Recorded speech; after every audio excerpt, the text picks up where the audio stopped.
8 points à retenir sur la crise de l'eau, en Guadeloupe.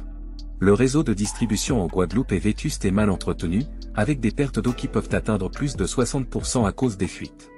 Les derniers chiffres de l'Observatoire de l'eau, publiés en décembre 2020 indiquaient que près de 70% des stations d'épuration étaient non conformes.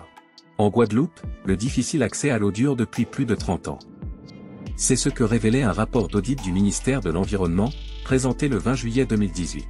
Les tarifs de l'eau en Guadeloupe sont parmi les plus élevés de France selon un rapport de l'Office français de la biodiversité.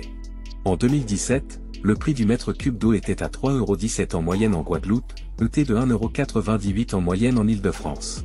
Les ressources en eau de Guadeloupe sont souvent contaminées par des polluants tels que le chlordécone.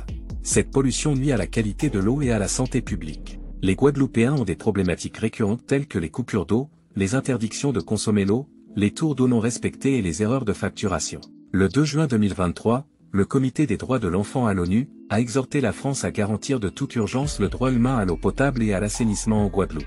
L'organisme unique de gestion de l'eau potable, le SMG, créé en 2021 pour redresser la situation est régulièrement pointé du doigt pour ses défaillances. L'État, la région et le SMG ont annoncé un nouveau plan d'action pluriannuel d'investissement de 317 millions d'euros sur 4 ans. Des travaux qui devraient bénéficier à plus de 100 000 foyers guadeloupéens pour les 24 premiers mois.